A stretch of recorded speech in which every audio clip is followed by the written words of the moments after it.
The morning of my wedding was supposed to begin with gospel music humming from my phone and sunlight through lace curtains. Instead, it began with a scream. My scream. At 5:12 a.m., I stumbled to the bathroom mirror, heart pounding, and saw it. Thick black ink across my face in jagged letters. Liar. For a second, I thought I was dreaming, but the sting on my skin told me it was real. The door was ajar. Someone had been in my room. Amara? Mira, my maid of honor, called. She stopped in the doorway, eyes wide. Oh my God. Who did this? My throat locked. I stared at the word burning on my forehead. In 7 hours, I was supposed to walk toward Julian, the man who loved me when we ate ramen on a studio floor. Instead, I stood defaced and shaking. My phone buzzed. Once, twice, 3 times. It was the family. WhatsApp chat Serena, Julian's sister, created for wedding details. At the top was a 7-second video. Me, unconscious on my bed, ink smeared across my face. The caption read, "Pray for Julian." Looks like the bride partied too hard last night. Typing dots exploded. Oh no, somebody had a night. Messy already. Mira read over my shoulder and swallowed. They're laughing. They think you did this. I didn't need to ask who sent it. Only one person had a spare key. Only one person had been hostile from the start. Serena, the self-appointed gatekeeper of the Okoro name. The woman who once called me a social climber in kente cloth and smiled while she said it. I opened the door to an empty hall. Just a faint trace of Le Labo, Serena's perfume, hanging like a calling card. Mira gripped my shoulders. We have to tell Julian. No, my voice surprised me. Not yet. Not until I know exactly what's going on. This wasn't a prank. Serena wasn't impulsive. She was strategic. If she went this far, into my room, onto my face, into the family chat, this was only the beginning. I scrubbed at the ink in silence and watched black water spiral down the drain. Sophia, my makeup artist, arrived, stared at my red skin and whispered, "Who touched your face?" "Just allergies," I lied. Outside, the choir warmed up. Guests arrived. My mother cried in the pews. Julian texted, 6 hours to forever, and I typed back like nothing was wrong. Somewhere on the property, Serena was waiting. I didn't know it then, but the ink was only the first layer of a plan months in the making, a plan to cancel my wedding and erase me from their family. And I also didn't know that. By the end, that same word, liar, would be the weapon that brought her down. Before we go on, tell me where you're listening from, and don't forget to subscribe for more stories coming soon. I sat on the white porch swing at Magnolia Run and watched the mist lift off the lake. Magnolia Run, the Okoro family estate, sat a short drive from St. Emmanuel's Chapel and the family restaurant. Horses grazed beyond the split-rail fence. The air smelled like cut hay and rain. For a minute, I let myself pretend nothing could touch us out here. Not gossip. Not pride. Not family politics. Julian slid beside me and handed me sweet tea. 24 hours, he said, smiling like a man who still believed in simple math. Just you, me, and forever. I nudged his shoulder. Forever is better with me in flats. This grass is not a heel, friend, he laughed. Those deep dimples were why I said yes in the first place. He kissed my forehead and talked about the seating chart again, the choir again, the drumline surprise he was hiding badly. Each word smoothed the rough edges of my nerves. Then the front door opened and Serena stepped onto the porch. Emerald silk robe, phone in her palm like a scepter, perfume trailing her name.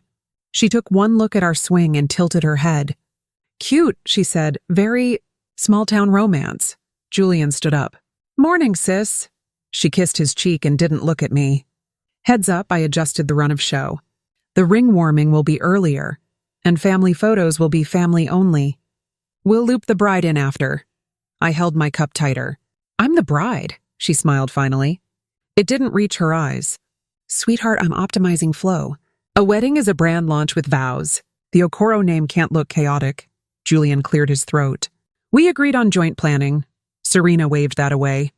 And I agreed you're soft-hearted. It's adorable. But let's not set the internet on fire for the wrong reasons. She tapped her screen. My phone buzzed. A new Okoro family-only calendar invite appeared. I had not been added. 2 minutes later, another ping. Vendor clarifications, bride's roll, with bullet points that shrank me to a prop. I breathed in slow. Serena, we discussed. She cut in, voice sugar cold. Tradition isn't a buffet, Amara. You don't cherry-pick what flatters you. Julian stepped between us. Serena, enough. Silence rolled across the porch. A cicada buzzed, loud and mean. Serena tucked a strand of hair behind her ear, smiled again, and faced me fully. Pro tip, she said softly. If you want to keep up, keep quiet. She clicked her phone off and glided back inside. Julian exhaled. I'll fix it. I watched the screen door sway. I watched the mist finish leaving the lake. I believe you, I said. But she didn't just change a schedule. She changed the rules, the swing creaked. Somewhere, the choir started warming up. Total praise, drifting through pecan trees. I held Julian's hand, and under the hymn I heard a different music. The first thin crack in a promise trying to hold. The afternoon sun turned the veranda gold as preparations swirled around me. The Okoro estate was a hive of motion. Caterers unloading trays, florists weaving garlands of white lilies and hibiscus, cousins arriving in bright Ankara prints that rippled like fire when the wind passed. I should have felt joy. Instead, I felt that same thin, cold thread of unease that Serena had stitched into the morning. She's already rearranged the seating plan, Mira muttered, holding up a clipboard. Guess who's been bumped from the front row? My aunt? I guessed. Try your mother, I closed my eyes. My mother, who had worked 3 jobs to put me through university, who had stitched my wedding dress by hand with tiny gold beads she'd saved from her own gown. Where did Serena put her? Row 3, Mira said. Behind the Okoro cousins from Atlanta. The ones Julian hasn't seen since middle school. My jaw tightened. Not happening. I found Julian near the gazebo, laughing with his uncle and the officiant. He was radiant, that easy, grounded confidence I fell in love with, but it made what I had to say harder. We need to talk, I said, pulling him aside. What's wrong? My mother's seat, I said quietly. It's been changed, he frowned. By who? Who do you think? Julian sighed and rubbed his temples. I'll handle it. Please, just focus on tomorrow. I am focusing on tomorrow, Julian, I said, a tremor in my voice. But your sister keeps redrawing it, he cupped my face. Hey, listen to me. Serena likes control, but she's not the one I'm marrying. You are. I wanted to believe him. I wanted his words to be enough. But as he walked away to handle it, I caught sight of Serena standing at the top of the steps with 2 bridesmaids. They weren't laughing. They were watching. Her lips curled into that same faint smile I was beginning to dread. Careful, she called down, her voice like sugar on steel. Stress lines aren't a good look in the photos. I forced a smile and walked back toward Mira. But the truth was dawning on me, slow and ugly. Serena wasn't planning to ruin one part of the wedding. She was planning to poison all of it, piece by piece, until the day no longer belonged to me at all. And worst of all, part of me wondered if Julian even realized just how deep her sabotage ran. The cracks were forming. I could already feel the ground shifting beneath the altar we hadn't even reached yet. The rehearsal dinner was supposed to feel like a celebration, a joyful pause before the vows, the laughter before the walk down the aisle. Instead, it felt like walking into enemy territory. The Okoro family restaurant was decked out in white roses and gold linen, but the air buzzed with something sharper than joy. It started the moment Julian and I arrived. Conversations hushed. Heads turned. And Serena, dressed like she was hosting a royal gala rather than her brother's rehearsal, was already center stage. Look who finally decided to join us, she said, loud enough for the whole room to hear. Bride-to-be had a busy day rearranging our traditions. The room chuckled. My cheeks burned. Julian kissed my cheek, whispered, "Ignore her," and guided me to the head table. But Serena wasn't done. As soon as everyone sat, she rose, glass of champagne in hand. to my brother and his ambitious bride, she began, pausing just long enough for the word to sting. When Julian told me he was marrying Amara, I said, "Are you sure she's not after more than just your heart?" A ripple of laughter followed. "Serena," Julian warned under his breath, but she smiled innocently. "Relax, I'm kidding. I'm sure it's true love." Then turning to me, "You know, Amara, it's so inspiring how far you've come. From a shared apartment above that corner store to this table. Cinderella would be proud." My hand froze on the wine glass. People were staring, some amused, some uncomfortable. I forced a smile. "And just like Cinderella, I plan to enjoy my happy ending." Her eyes narrowed, but she said nothing. For the rest of dinner, her jabs kept coming, disguised as jokes, dripping with poison. By the time dessert arrived, the family's laughter had shifted from warm to mocking. I held Julian's hand under the table, knuckles white. If she could humiliate me this easily tonight, I thought, what was she planning for tomorrow? And in the pit of my stomach, I knew. The worst hadn't even started. The night before the wedding should have been a dream. A swirl of final fittings, champagne toasts, and whispered promises about tomorrow.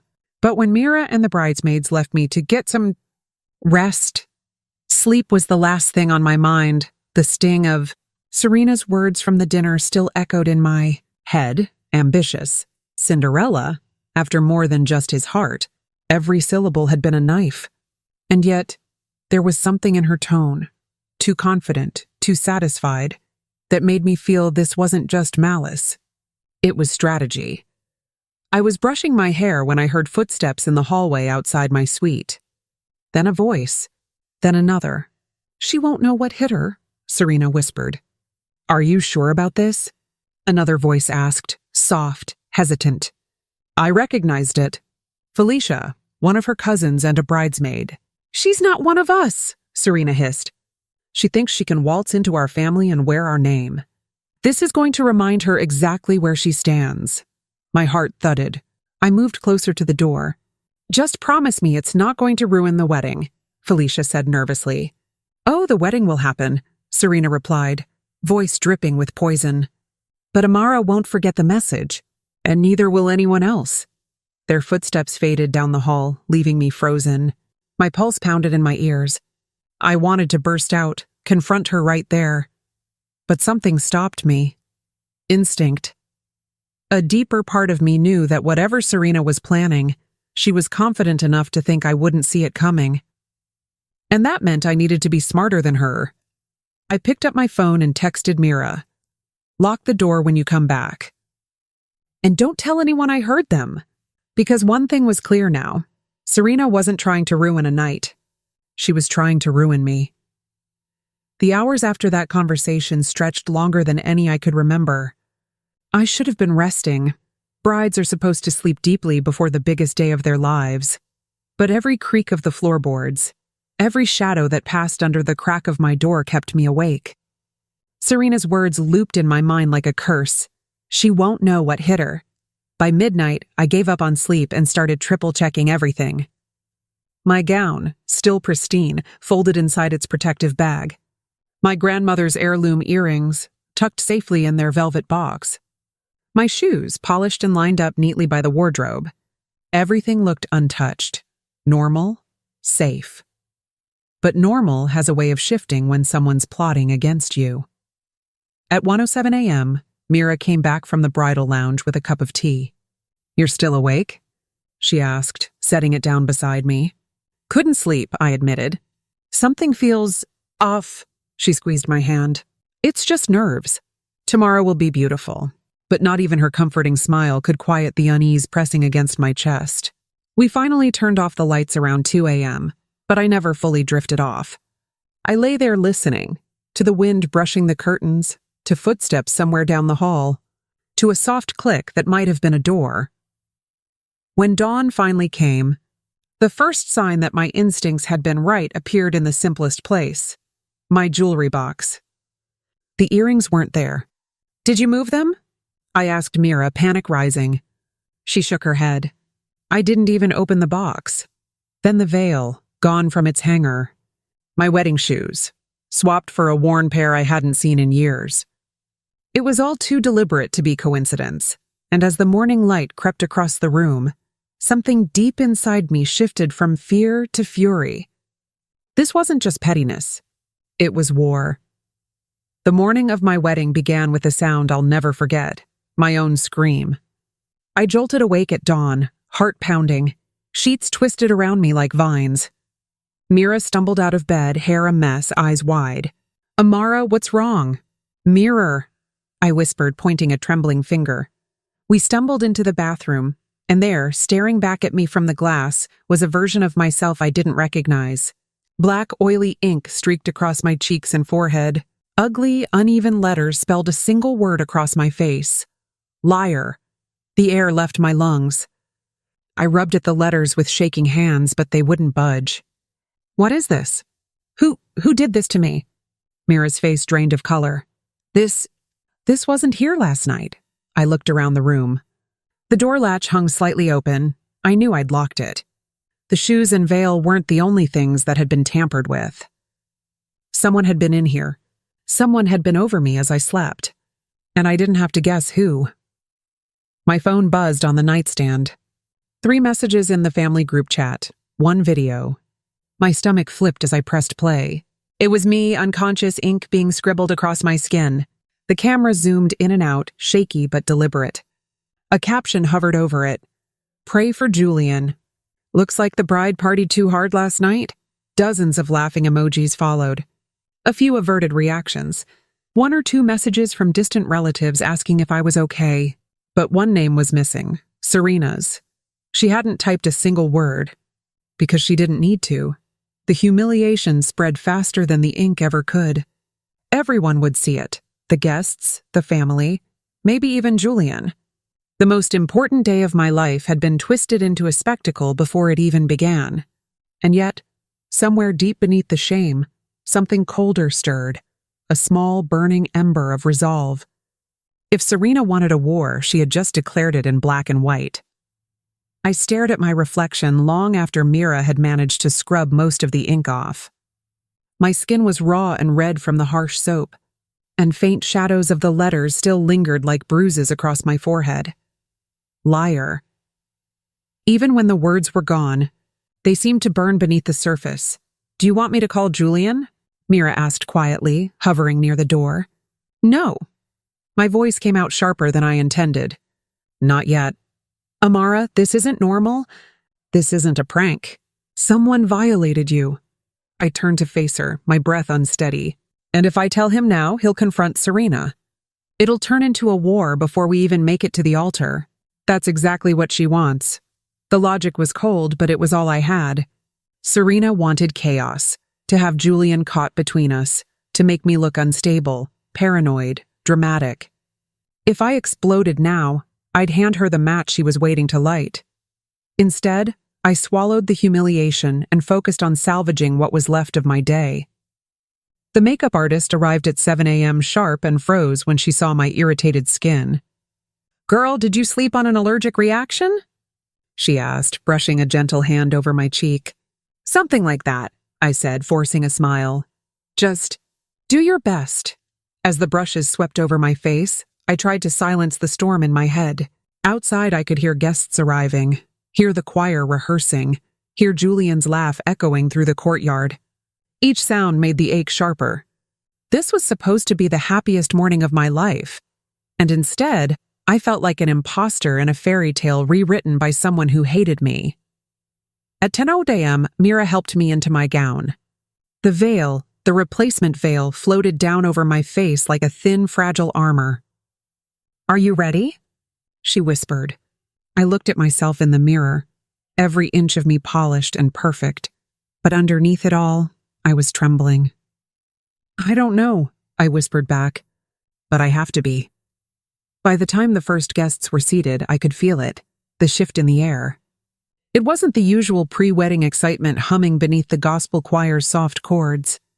It was something else, heavier, sharper, whispers, side eyes, phones flashing quickly before disappearing into purses and pockets. Mira noticed it too. "They've seen it," she murmured, her lips barely moving as she adjusted my train. I didn't need to ask what it was. The video, the one Serena sent, had spread. It wasn't just family laughing in a private group chat anymore. It was probably floating through guest circles, whispered in pews, reshared with sly captions. Bride had a wild night. My stomach twisted as I waited behind the double oak doors of St. Emmanuel's Chapel. I could hear the hum of conversation rising and falling like a tide. Snatches of it drifted back to me. Did you see her face? I heard she was drunk. Poor Julian. Imagine marrying into that. I pressed my palms together, trying to steady my breathing. I shouldn't have come, I whispered to Mira. Yes, you should have, she shot back firmly. Serena wants you to hide. She wants you humiliated. If you walk down that aisle with your head high, you take her power away. I nodded, but my body didn't believe it. My legs felt like lead as the organ music swelled. The doors creaked open and sunlight poured in. Faces turned. Phones rose. Every step I took felt like walking through water, slow, heavy, suffocating.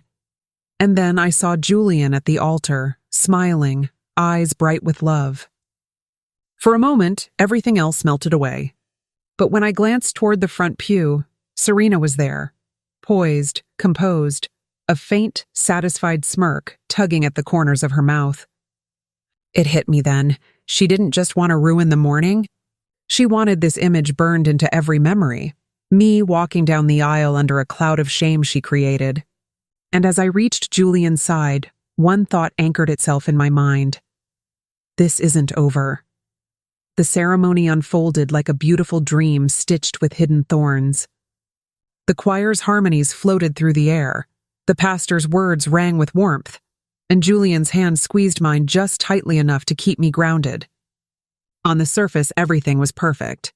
But beneath the hymns and vows, I could still feel the sting of every whisper. We were halfway through the ceremony when the pastor invited friends and family to come forward and offer blessings, a tradition in Julian's family. I had been nervous about this part from the beginning, but nothing could have prepared me for what Serena did next. She rose gracefully from the front pew, her emerald dress catching the light as she approached the altar with a smile that didn't reach her eyes. I have a few words, she announced, her tone light but charged. For my new sister. I stiffened. Amara, she began, voice sweet as honey. I remember when my brother first told me about you. I asked, are you sure she's ready for a family like ours? After all, blending two worlds isn't easy, especially when one of them needs a little polish. The room went silent. A few guests shifted uncomfortably. Julian's grip tightened around my hand, but Serena wasn't done. But love, she continued, her smile sharpening, is about forgiveness. And I, for one, am willing to forgive the mistakes of the past. The late nights, the rumors. Her eyes flicked toward the guests, a knowing glance that sent a wave of murmurs rippling through the crowd. Because if my brother loves you, I suppose that's enough. It took every ounce of strength not to let the tears rise. My throat ached. My pulse roared in my ears. She was painting me as a scandal in front of everyone, the dutiful sister forgiving her brother's reckless bride. Julian leaned close and whispered, "Ignore her." "Eyes on me?" I nodded, but my heart was splintering. In that moment, I realized Serena wasn't just trying to humiliate me, she was trying to rewrite the story of who I was. And if I didn't fight back, she might succeed. If I thought the ceremony would be the end of Serena's cruelty, I was wrong. It was merely the opening act. The reception started beautifully. Laughter under fairy lights, music weaving through the warm evening air, friends and family toasting our new chapter. For a moment, I allowed myself to breathe. Maybe I thought she was finally done.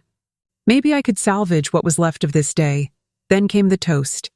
Traditionally, the sister of the groom speaks, Serena announced, stepping forward with a glass of champagne. And as someone who's known Julian his whole life, and Amara for significantly less, I feel obligated to share a few words. I felt Mira's hand tighten on my wrist beneath the table. "Brace yourself," she whispered. Serena began innocently enough. recounting childhood stories about Julian, painting herself as the loyal big sister who'd always protected him. But then her voice shifted, soft, deliberate, cutting. "And when he told me he was marrying Amara," she said, pausing for effect, "I had my doubts. After all, relationships built on secrets rarely last. But Julian, sweet, trusting Julian, saw something worth saving. Even when others might not have." Gasps rippled through the crowd. My chest tightened. She raised her glass. "So here's to love and a second chances. Because everyone deserves one, even if their past doesn't exactly scream wife material." The room erupted in awkward laughter. Cameras flashed. A few guests clinked glasses, and I sat there, frozen, humiliation burning through me hotter than any fire. But Serena wasn't finished. She turned suddenly and accidentally tipped her champagne glass, sending a cascade of golden liquid straight onto my lap. "Oh no," she said sweetly, dabbing my soaked dress with a napkin. "I guess stains are hard to wash out, aren't they, Amara?" That was it. The final thread snapped. I rose silently from my chair.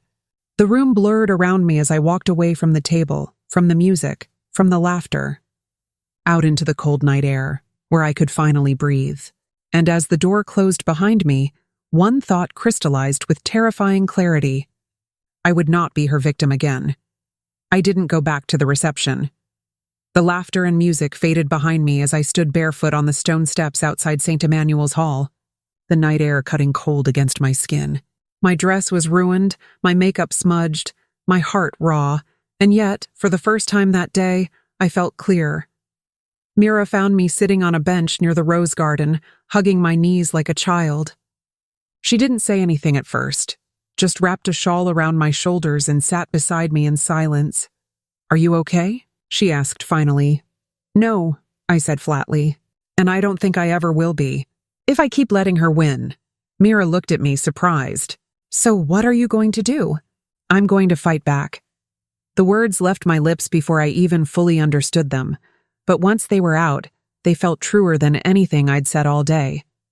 I had spent months shrinking myself to fit into Serena's world, biting my tongue, ignoring insults, forgiving deliberate cruelty, all to keep the peace. And where had it gotten me? Defaced, humiliated, and drenched in champagne on my own wedding day. No more. "I'm not going to scream or throw punches," I continued, my voice steadier now. "She wants me emotional, weak. I'm going to be strategic, cold, precise." Mira nodded slowly, a small, dangerous smile forming on her lips. Now that's the Amara I know. That night, I didn't cry myself to sleep. I didn't replay the humiliation in my mind. I replayed Serena's mistakes, the video, the messages, the threats whispered in hallways.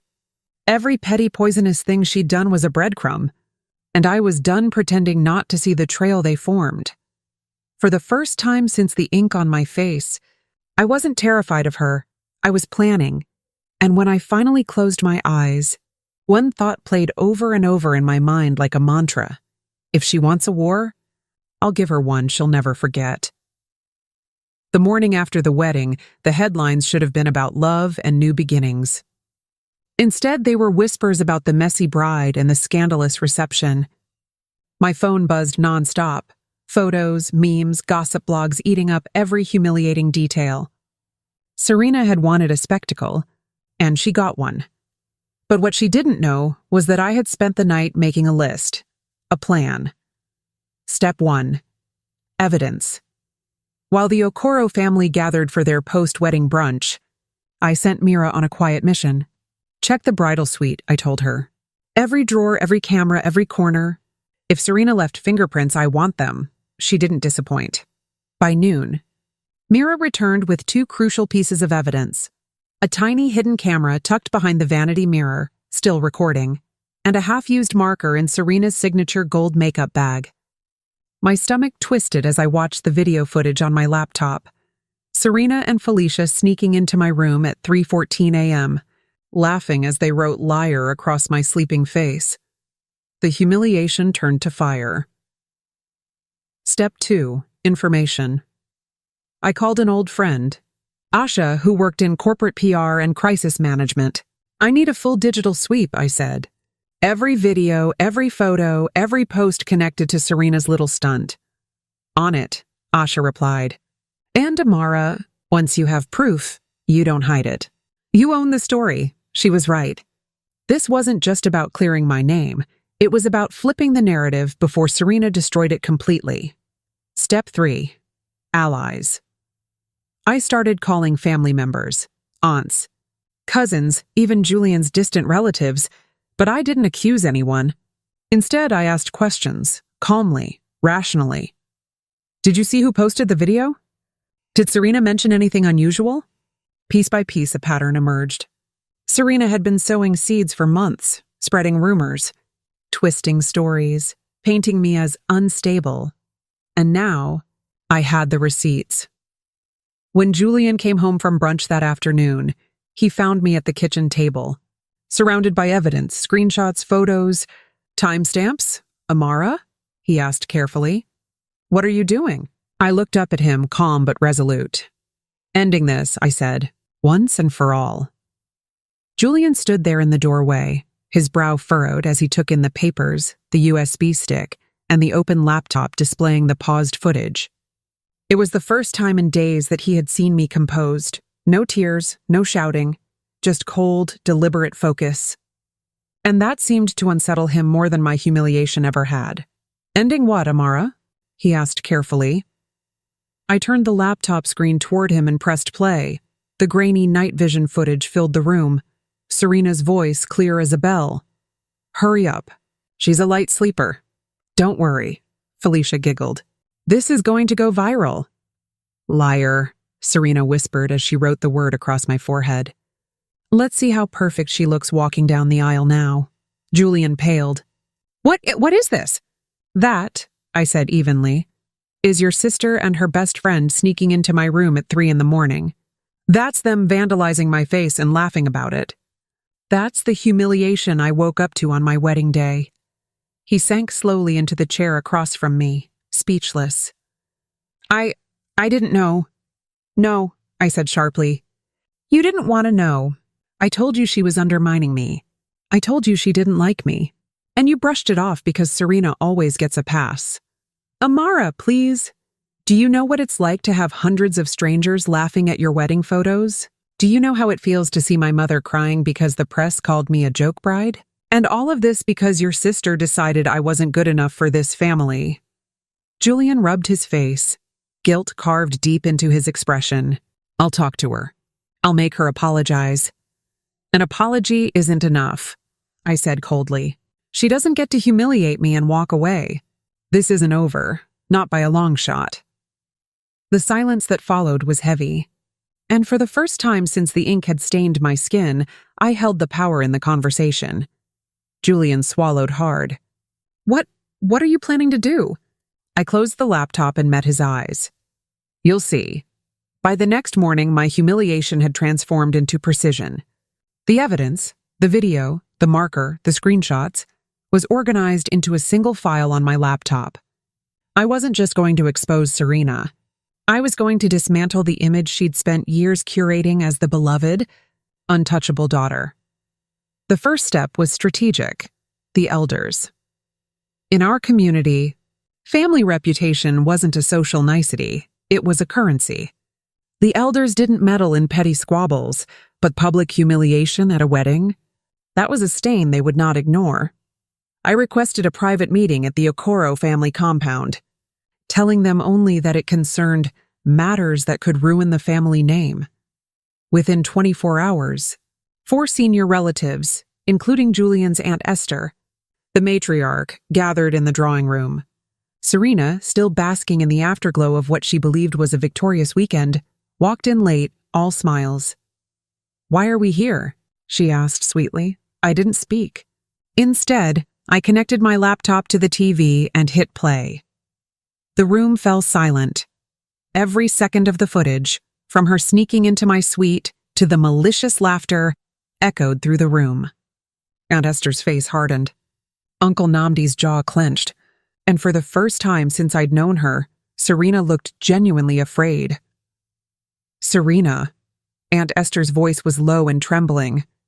"Is this real?" Serena stammered. I was just joking." "Joking?" Uncle Namdi thundered.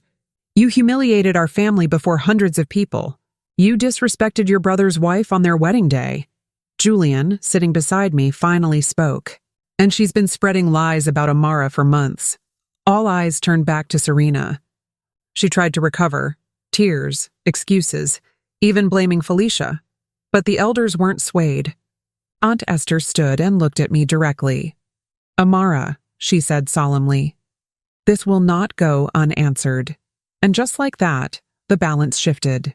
Serena had always believed the family would protect her, but now the same people who once excused her behavior were demanding accountability. The trap had been sprung, and Serena had walked straight into it. If Serena was a queen, her throne began to crumble the very next day. The Okoro elders issued their verdict. Serena was to deliver a formal apology, not just to me, but to both families and the wedding guests. More importantly, until she did, she'd be excluded from all official family events. Felicia, who stood beside her at 3:14 a.m., was ordered to apologize to my mother and was barred from family hosting for a year. It might have sounded symbolic, but in our community, exile from the family circle is a social death sentence. She tried to act unbothered at first. On Instagram, a photo of a latte with the caption, "Unbothered." Queens don't kneel. But beneath the facade, cracks were forming. The first blow came when the Women's Association rescinded her invitation to co-host their annual gala, an event she'd bragged about for months. Then the socialite friend group she'd led like a commander stopped responding to messages. Even Felicia, her ride or die, began ghosting her after I shared the video with a few influential figures. By week's end, the whispers spread beyond our circle. "Did you hear what Serena did to her brother's bride? I always knew she was mean, but that's wicked. She's finished socially. I should have felt triumphant. And in a way, I did. But more than that, I felt something deeper: power. For years, Serena had used manipulation and cruelty as weapons. Now, for the first time, she was being stripped of them. Julian was changing too. He watched her downfall quietly, conflicted but resolute. "I never realized how much damage she caused," he admitted one night. "I was blind. It's not about punishing her," I said. "It's about making sure she can't hurt anyone else, especially us, again." Serena's apology finally came 2 weeks later. It was staged, shallow, and clearly forced. "I deeply regret my actions," she said in a trembling voice before the elders. But the arrogance in her eyes betrayed her. She wasn't sorry. She was cornered, and that was exactly where I wanted her. I once believed revenge was about shouting louder than the person who hurt you. But as I stood in the mirror, adjusting the soft gold geal on my head and smoothing the folds of my Ankara dress, I realized the sweetest revenge was grace, deliberate, elegant, devastating. The Okoro Foundation hosted its annual charity dinner that evening, the same high society event where Serena had poured wine over my head 6 months earlier. This time, I was the keynote speaker. My tech startup, which had grown beyond expectations, had just pledged a 6-figure donation to the foundation. To everyone's surprise, Julian and I were listed as major sponsors of the evening. Serena, of course, was present. She arrived late in a sequined gown, trying to reclaim her footing. People greeted her politely but kept their distance. I noticed the tension in her smile, the way she checked her reflection in every polished surface. She wasn't the queen anymore. She was a dethroned empress, clinging to scraps of relevance. Halfway through the evening, I was called to the stage. Beneath the cascade of golden lights, I spoke about resilience, rebuilding, and the power of dignity in the face of humiliation. And to anyone who's ever been made to feel small, I said, letting my eyes sweep over the crowd until they met Serena's, remember this: the people who try to break you are often terrified of your potential. Your worth is not defined by their cruelty. Applause broke like thunder, approving, liberating. Serena's face flushed a dangerous crimson. For a moment, our eyes locked. She knew the message was for her, and so did everyone else. Later, During photos, a society woman leaned in and whispered, "You've handled this with such class." Serena could learn a thing or two, I smiled. Oh, I think she's learning. Slowly. That night, as Julian and I left arm in arm, I didn't feel vindictive or bitter. I felt victorious, not because Serena had lost, but because I had risen beyond her reach. It started with whispers, those fluttering things that drift through dinner parties and church steps before bursting into scandal. Did you hear about Serena's job? I heard the board asked her to step down. Apparently, the investors didn't like the public image she's built. At first, I brushed it off as idle talk. Then Julian came home, unsettled. Serena was dismissed, he said quietly. The company cited reputational damage and conduct unbecoming of a senior executive. I paused, unsure how to respond. Part of me felt pity. Losing a career she'd built her identity around is no small blow. But another part, the part that still remembered the cold splash of wine and the sting of public humiliation, couldn't help but think, actions have consequences. It didn't stop there. Weeks later, her fiancé, a wealthy businessman she'd flaunted online, abruptly ended their engagement. Rumors swirled that his family disapproved of her controversial behavior. She'd lost her job, her social standing, and now the future she'd so confidently planned. But the most painful blow wasn't public. It was personal. One Saturday afternoon, I found Serena sitting on the steps of the Okoro estate. Her flawless hair was unkempt, her makeup smudged. She looked small, fragile, a shadow of the woman who once lorded over everyone. "I ruined everything," she said quietly, not looking up. "My career, my relationship, my name, all gone." For a long time, I said nothing. The woman in front of me wasn't my tormentor anymore. She was a human being paying the price of her choices. Strangely, I didn't feel triumphant. I felt free. "Serena," I said gently, "this is the result of how you treated people. It's not too late to change, but that choice is yours, not mine." She didn't respond, just stared at the ground, as if searching for a way to rebuild from the rubble. For the first time, I believed she might actually try. It was a rainy Tuesday afternoon when the knock came. Julian was at work. I wasn't expecting anyone. When I opened the door, Serena stood there, umbrella in one hand, a paper bag of pastries in the other. The same woman who once poured wine over my head now stood trembling in the rain, pride stripped away.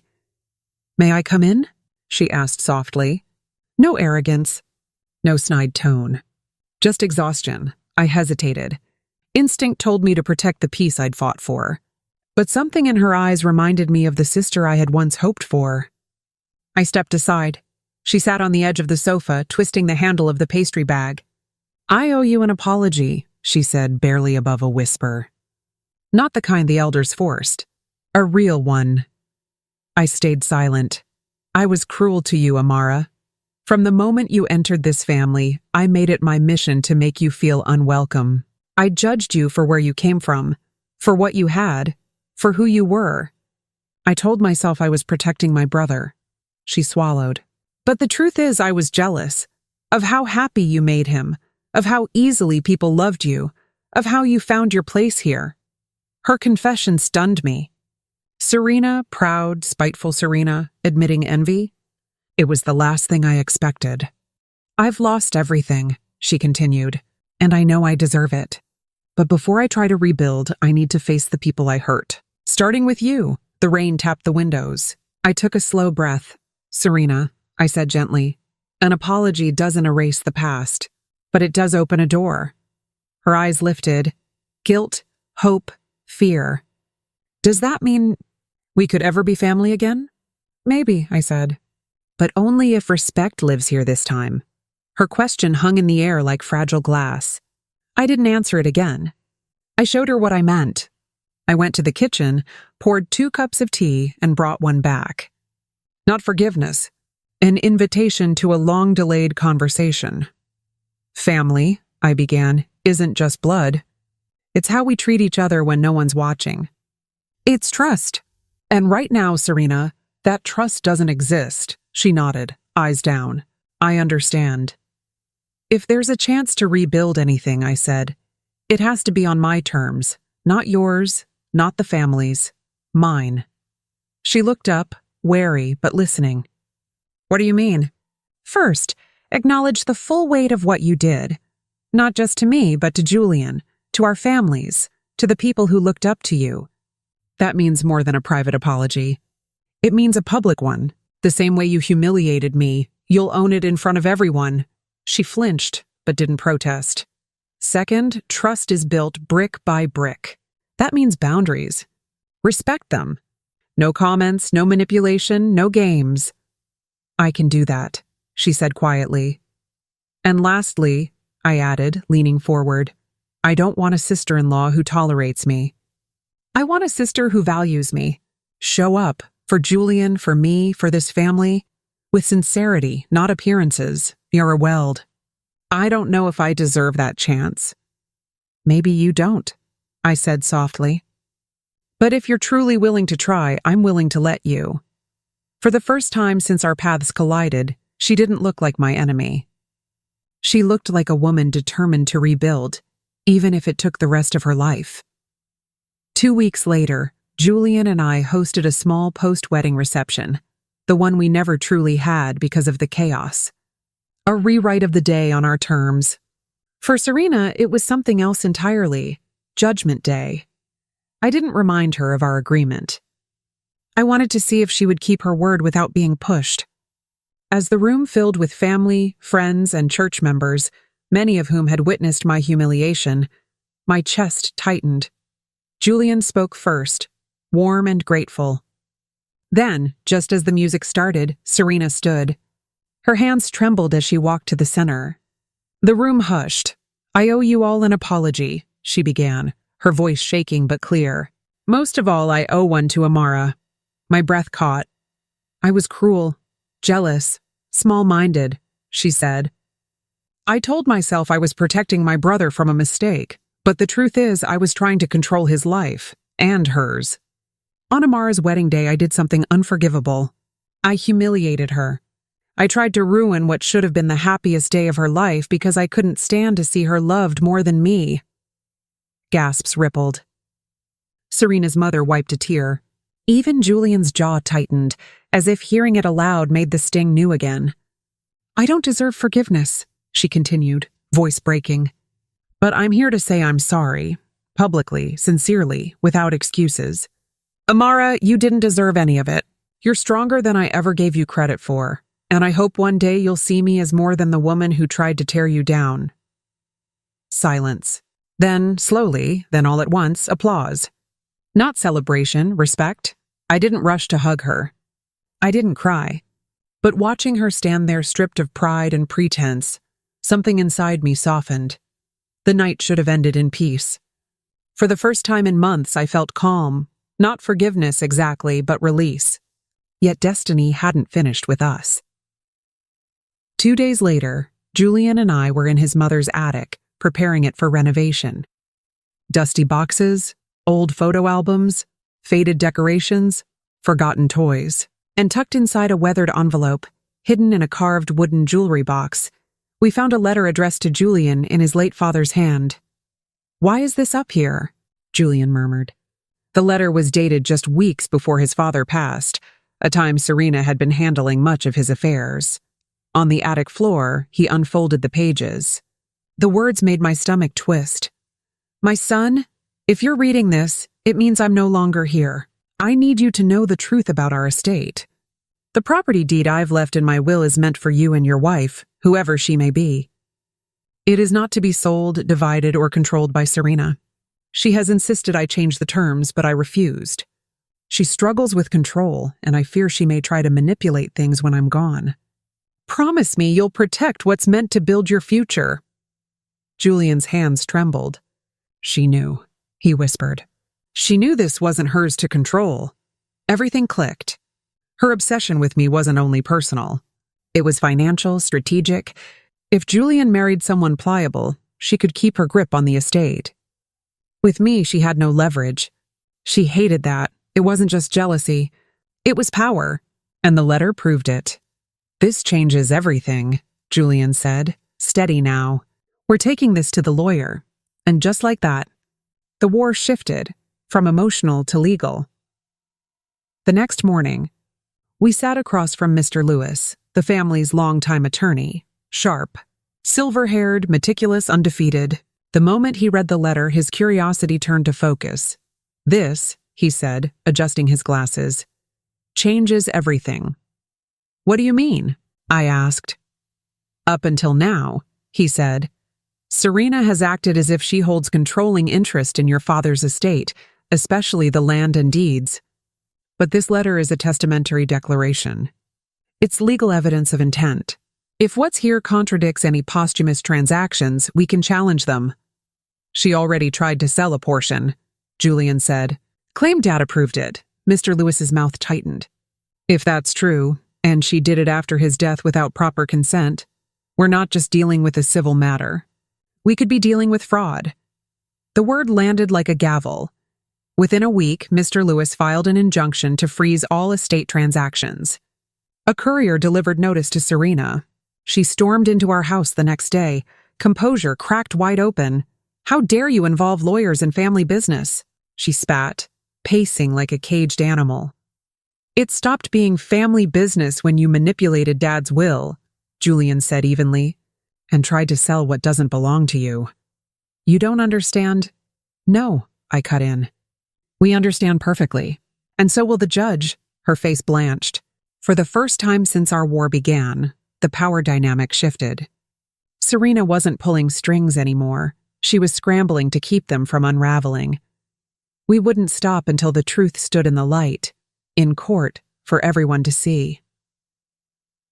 3 weeks later, the courtroom was packed. Family, neighbors, even local reporters.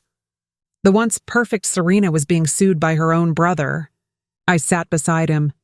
"No matter what happens," Julian whispered, squeezing my hand, "we do this together." Mr. Lewis presented our case with surgical precision. He laid out the timeline of Serena's manipulations, from forged documents to unauthorized evaluations to attempted sales without consent. Then, deliberate and steady, he lifted the letter and read it aloud. Silence. Even Serena's attorney shifted in his seat. "Your Honor," Mr. Lewis concluded, "this is not only a father's dying wish, it is a legal statement of intent. Serena Okoro knowingly violated that intent and acted in bad faith. We ask the court to void all transactions she initiated and to restore control of the estate to its rightful beneficiary." Her attorney tried to argue the letter was informal, subordinate to signed documents. But when forensic analysis showed one signature was dated after Julian's father's death and that the signature was a poor forgery, the room erupted in whispers. The color drained from Serena's face. The judge leaned forward, expression stern. "The evidence of fraud is compelling. Ms. Okoro, you attempted to defraud your brother and manipulated family assets for personal gain. All transfers and sales under your name are void. Control reverts to Mr. Julian Okoro as intended." The gavel cracked like lightning. For the first time, Serena's mask shattered completely. She wasn't a calculating puppet master. She was a defendant facing ruin. As we walked out into the sun, I realized justice wasn't loud. It was quiet, steady, absolute. In the days that followed, the town's mood turned. Everywhere Serena once walked with her head high, church pews, luncheons, grocery aisles, people whispered. The local paper's headline read, "Heiress Exposed. Serena Okoro found guilty of fraud in family estate case. Brutal but accurate." I don't revel in humiliation, but I felt a deep, satisfying balance restored. At Sunday service, Serena walked into the church she once treated like a stage. Heads turned. Conversations halted. People who once clung to her favor avoided eye contact. A woman whispered to her husband, then moved to a different pew. "This," Julian murmured beside me, "is harder for her than losing the case." He was right. Serena craved control over people, perception, power. Now she had none. Later that week, we attended a youth center fundraiser Serena once chaired. She stepped to the mic. The applause was polite and thin. When she said family unity, a soft murmur swept the room. Her flawless image was gone. In its place stood a woman exposed. That night she called Julian. "I want to talk," she said. "Not about property. About us." He hesitated, then agreed. When we met her the next day, I saw something new in her eyes. Humility. "I was wrong," she said quietly. "About everything.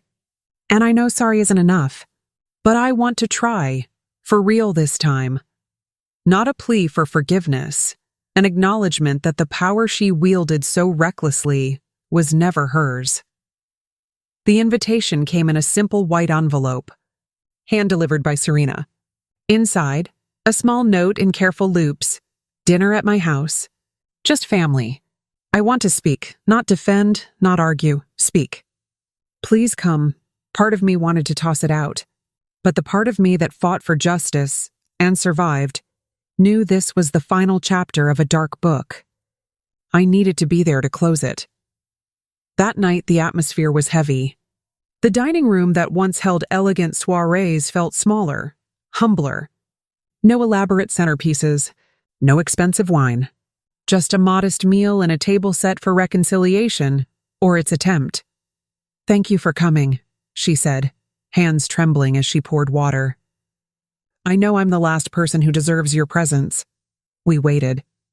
"I don't expect forgiveness," she continued. "I can't erase what I did, but I want you to understand why I became the person who hurt you." She spoke about their father's shadow, about feeling invisible beside Julian's steadiness. She admitted that when he fell in love with someone she couldn't control, it triggered insecurities she never faced. "But insecurity isn't an excuse," she said, tears brimming. "It's just the truth. And I'm done hiding from it."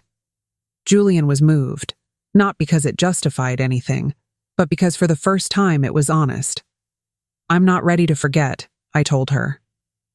"But I'm willing to try to forgive, if you show change, not just talk." Her lips trembled into a small smile. "I'll spend the rest of my life proving it. Not absolution, accountability. The beginning of something better than vengeance." A week later, we met at a small cafe, neutral ground.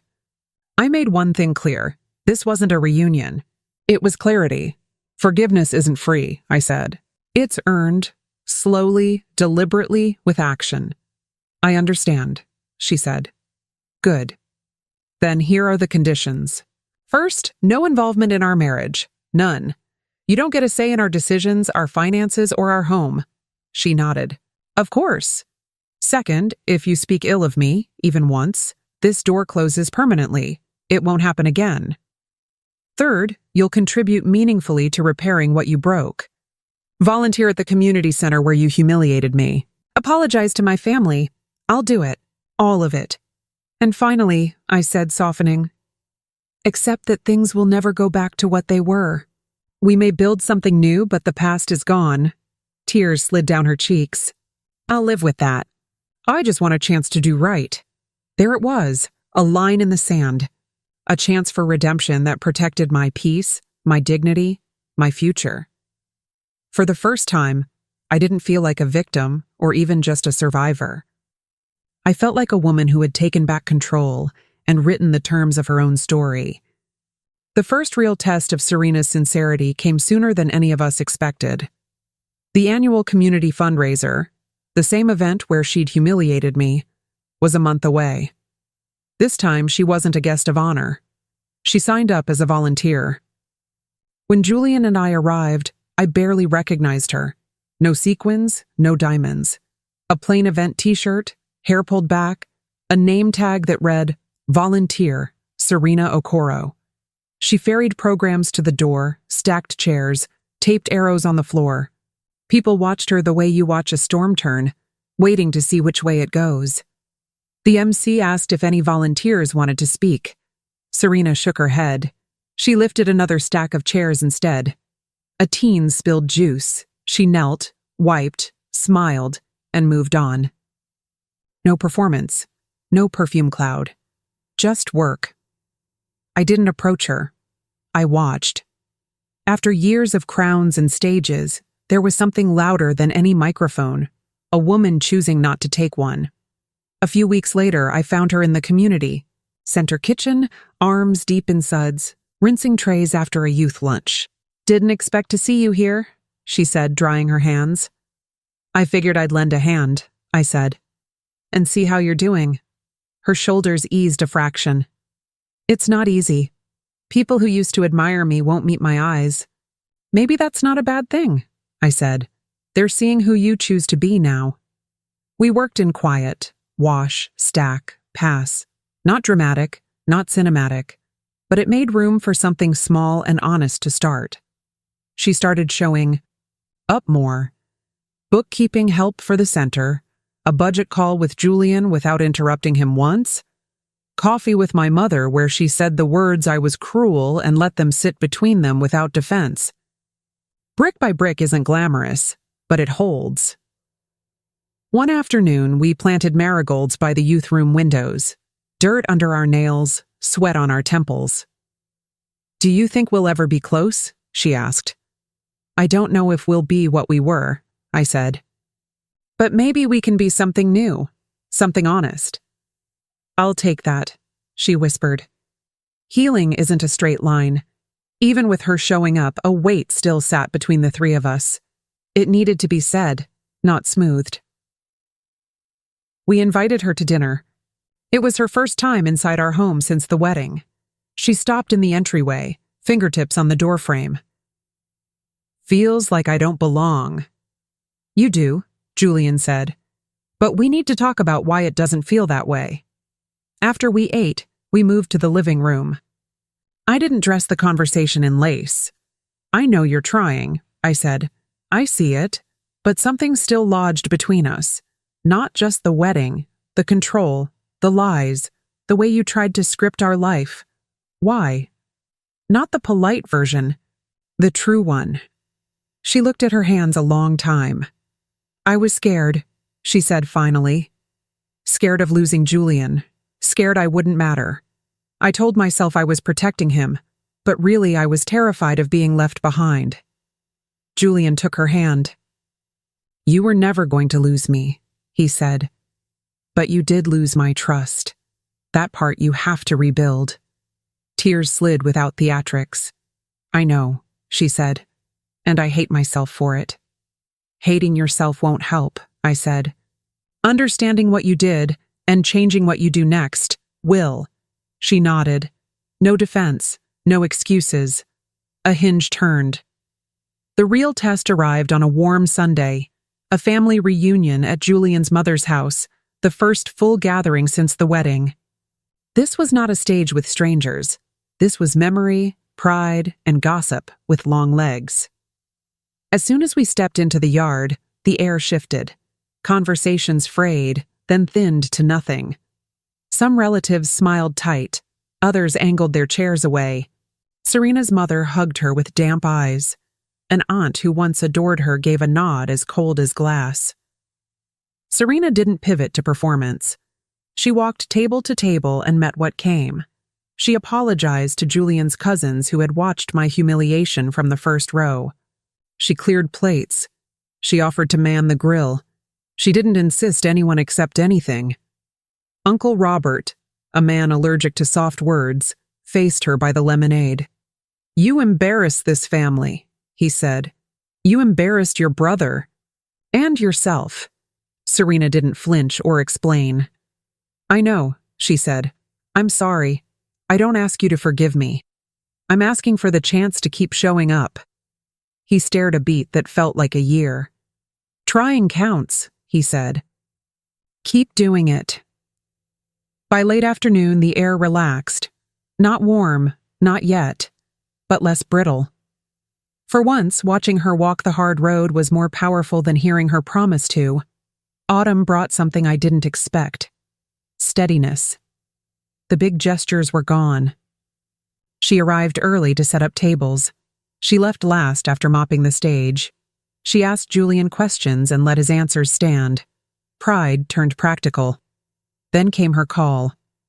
"Can you both come to the community center Saturday?" she asked. "There's something I want to show you." We arrived to a small crowd, volunteers, a councilwoman, parents from the after-school program. A banner hung over the doors. The Amara Initiative, Empowering Women to Rise. "What is this?" I asked. Serena stepped forward with a folder. Her voice shook a little, not with fear, but with care.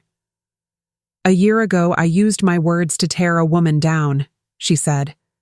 "That woman is my sister-in-law. Today, I want to begin paying back what I took. The Amara Initiative will offer business training, mentorship, and seed grants for women rebuilding after public humiliation or betrayal." The crowd turned toward me.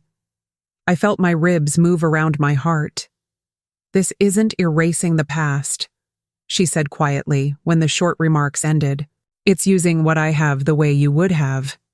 Tears rose and didn't spill. "This is more than I expected," I said. "It's only a start," she replied. Another test came without confetti. At a small garden lunch at our house, the doorbell rang. Serena's ex-fiancé, Adrian, stood on the step, polished, careful. "I heard about everything," he said. "The case, the program. I wanted to see for myself." Serena came to the hall. Color left her face and then returned. He didn't ask to try again. He said he saw change and that he was sorry for the way he left. "We both needed to grow up," he said. "I appreciate that," Serena answered. "But I'm not going back." He nodded, respect in place of charm, and left. She stayed by the door a long breath. "2 years ago, I would have begged him," she said softly. "Today, I'm just grateful I don't need to." 6 months after the initiative launched, Julian's family organized their largest gathering in years at the same community center where everything once fell apart. This time, the hall smelled like jollof and lemon cleaner and fresh eucalyptus. Laughter moved like a tide. Halfway through, Julian took the mic. "We've made a mess and we've made progress," he said. "No one has worked harder to change than my sister. Serena would like to say a few words." A real hush, not the brittle kind, passed through the room. Serena walked forward. She didn't grandstand. She didn't shrink. "I stood on this stage a year ago and made one of the worst mistakes of my life," she said. "I let jealousy and fear wreck my relationships with my brother, with Amara, with many of you. I used to think forgiveness was something you could ask for and get. I've learned it's something you earn by what you do, over and over." Her eyes found mine. "Amara, you showed me that love isn't control. It's respect. I didn't give you either. I'm going to spend the rest of my life trying to deserve the second chance you've given me." Hands met, soft at first, then fuller. Not celebration. Recognition. When the clapping eased, she stepped off the stage and came to us with a sealed envelope. "This isn't an apology," she said. "I gave that already. Think of it as a promise." Inside was a transfer deed. "It's the house," Julian said, eyes wide. "It's the thing I gripped the hardest," Serena said, voice steady. "The symbol of control I never should have held. I'm done with leverage. It's yours. Free and clear." "Serena, you don't have to," I began. "I do," she said. "I took your piece. I can start by giving back what's in my power." We tucked the paper away later, not as property, but as a marker. Words turning into weight. Winter laid a thin white veil over the city. One evening, Serena and I sat on my porch with hot tea and wool socks. No audience, no script. The world felt quiet enough to tell the truth plainly. "I was thinking about that morning," she said. "The wedding, the ink, the laughter. I hated you that day," she said, voice trembling but sure. "I hated your strength, your kindness, the way my brother loved you. Instead of asking why, I tried to destroy you. I hated you too," I said. "How small you could make me feel. How much your opinion still mattered when I told myself it didn't." We looked out at the streetlight haloing the first flakes. I don't want to be the villain in your story anymore, she said. I want to earn a place beside you. I can't promise we'll forget, I said. I can promise we'll move forward. Not as enemies. Maybe not as what we were. As family. The kind built by choice. She smiled through clean tears. More than I deserve. Exactly what we both need, I said. We talked until the sky turned ink blue. Not reconciliation as spectacle, but as work. Small stitches, even spacing, strong thread. 18 months after the day that almost broke me, I stood in front of the same mirror. The woman in the glass was different. Scarred, yes, but lit from a place I couldn't see back then. That afternoon, we hosted a celebration at the community center for the Amara Initiative and several programs it had sparked. Women stood and told their stories. Betrayal survived, reputations rebuilt, new work begun. I saw echoes of my own wounds and ways through them. Serena was there, not at the mic, not arranging the spotlight. She handed out name tags, refilled water, moved quietly through the aisles. Present, consistent. When it was my turn to speak, I looked out at the rows of faces and then at her. I used to believe family was about blood, I said. That love meant unconditional forgiveness no matter the damage. I learned something harder and better. Real family is about choice, boundaries, and people who keep showing up. Forgiveness isn't forgetting. It's setting down the weight of what someone did to you and saying, "You don't control my story anymore." Later, as Julian and I walked home under a soft snowfall, he slipped his hand into mine. "You changed the story," he said. "We did," I answered. "All of us." For the first time since that dark morning, I knew I wasn't an exhibit in someone else's cruelty. I was the author again. If you liked this story, please like, subscribe, and share it. If you have a unique story of your own, share it in the comments below. Thank you for listening.